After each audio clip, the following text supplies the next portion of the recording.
Hi everyone, welcome back to Orlando the Computer Guy, and in this episode we are going to take a look at this Trogon 735 laptop computer. This particular one was given to me by Sunday05, so thank you Sunday. It was manufactured all the way back in 1998, so as of this video, this machine is 20 years old. Let's take a look at what this laptop has to offer as far as ports. On the right hand side, you get a CD-ROM drive, a 3.5-inch floppy disk drive, and a security key lock. On the left hand side, you get volume control, 2 headphone jacks, 1 microphone jack, a really tiny fan, 2 slots for PCMCIA cards, and 1 PS2 port for either a mouse or keyboard. And on the back, you have a spot for power, a docking port, infrared communications port, S-video out to a TV, VGA out to a monitor, parallel port, serial port, and 1 USB 1.1 port. So let's go ahead and turn this on and let's see what we're working with. First of all, let me apologize for the guerrilla style filming. While there is no appropriate OS on here, I'm not able to capture footage from the S-video port. But anyway, let's load up the BIOS so we can see what the computer sees. Oh yeah, the BIOS battery is dead. You can tell because the laptop thinks it's the year 4559. So let me go ahead and change the date and time back to something more appropriate and within the century. And while we're here, we can see that the computer has a floppy drive, it can see the 6GB hard drive, and a CD-ROM drive, which is great. And while I'm here, I'll also go ahead and check the boot order.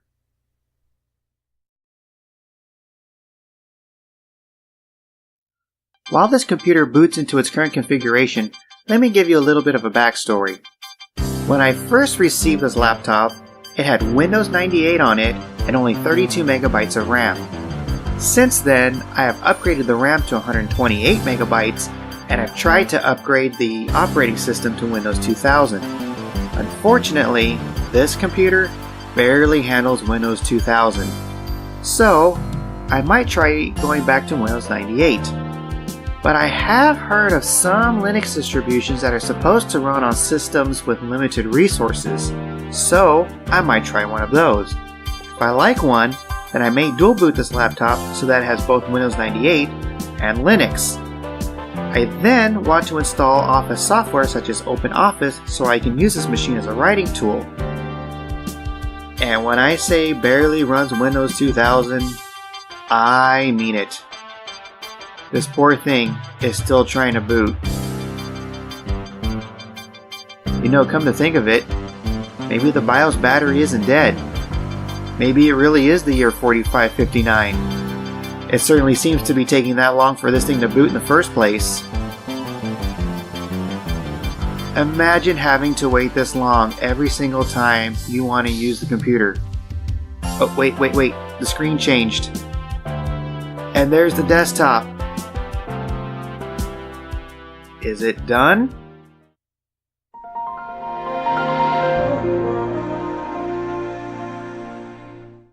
And there's the jingle. So, let's go ahead and shut this down, and let's do some research on Linux.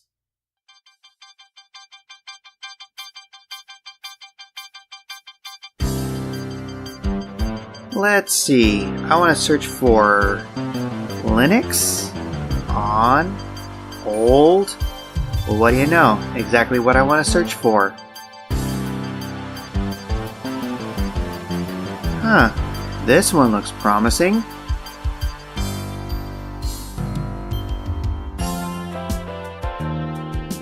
Puppy Linux.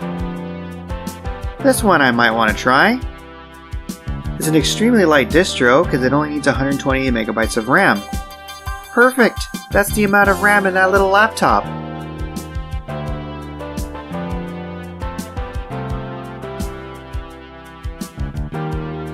Here's another Linux OS that looks promising. It's called TinyCore, and it comes with a few versions. Let's try those as well.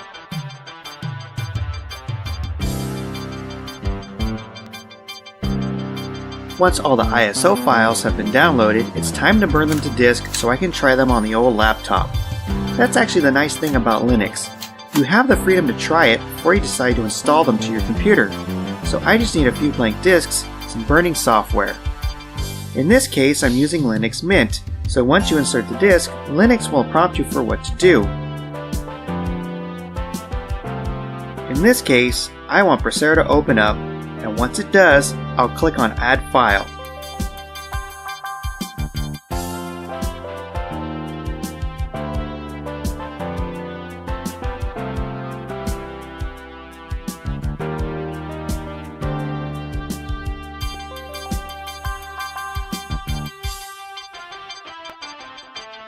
Once you do, Brasero is smart enough to know you have selected the disk image and will ask you if you want to just burn it as data or burn it as a disk image.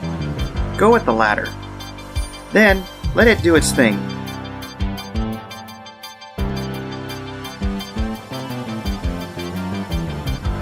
Once it's done, the disk will eject and you're ready for the next one.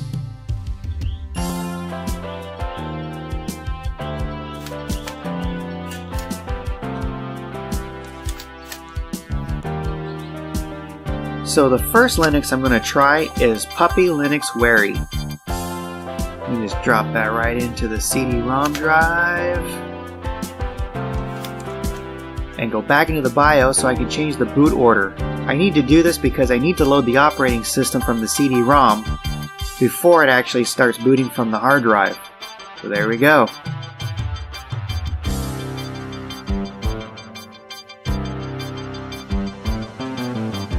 Alright, looks like Linux is booting up. And there it is, Puppy Linux. This looks kinda cool, like an older version of Windows 9X. But I don't see a speaker icon down below. My laptop doesn't seem to have sound. The background song just stopped. Maybe Linux detected more than one sound card? Or maybe it didn't detect anything at all. But there is an ALSA wizard, so I'll click on that. Maybe that'll fix the problem.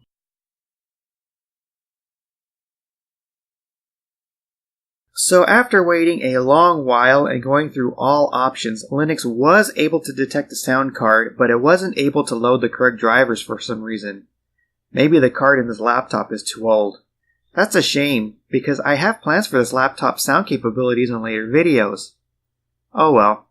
Let's take a look at some of the other features, like its word processing program.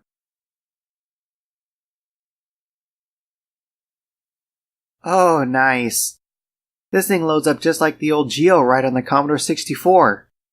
Kinda like it. Very nostalgic.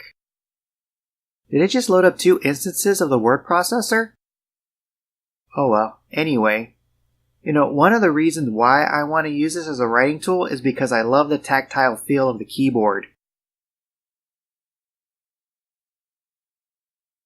Wow, that text is slow. Very slow. And I'm not even typing that fast either. And I can already see that this poor machine is struggling because of the flicker. The refresh rate on this thing is really bad. Okay, so I do realize that everything on this computer right now is running in memory, operating system, word processor. So I'm pretty sure that if I was to actually install Linux on here, it would improve the refresh rate. but the nostalgic feeling is wearing off. That flicker is annoying, and I think it's time to try another Linux distribution. So the next one I'm going to try is a different version of Puppy Linux called Precise. I hope I have better luck with this one, like it actually comes with sound.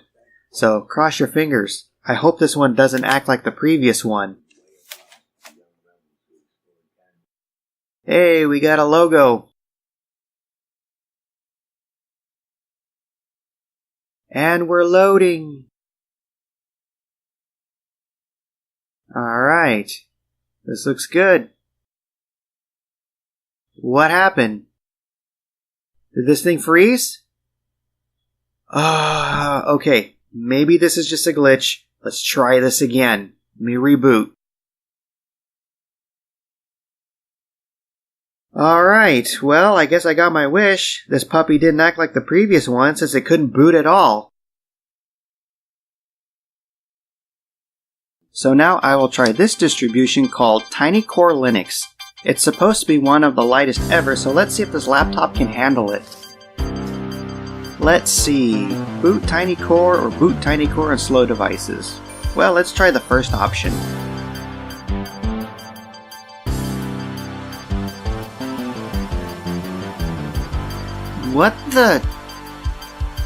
What is this? Is it done loading? This can't be what the desktop looks like. Oh, by the way, if you think it looks this bad on screen, I can barely make out the Core logo in real life. The camera smooths it out enough for me to see. In fact, I have to look through the camera to kind of see what I'm doing.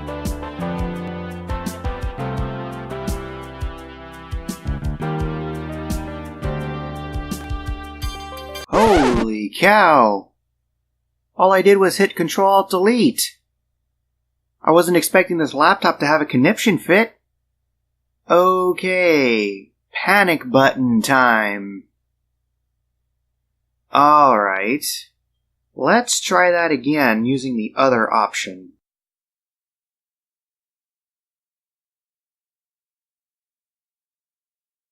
Ugh. Not again.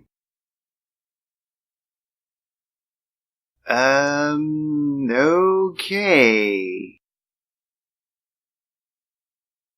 Wait, what's that? Is that the cursor?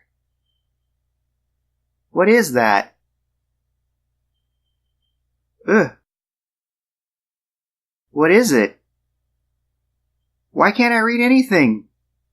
Boy, this screen looks really bad. Okay, Linux has one last chance, and it's a different version of Tiny Core Linux called Plus. This has more options, I'm guessing since the disk image was so much bigger than the last one. Yeah, I was right, there are tons more options on this version than the last one, so let's start with the default option and see what happens. Well, this looks familiar. Hope it's not loading so much that the computer crashes from being overloaded.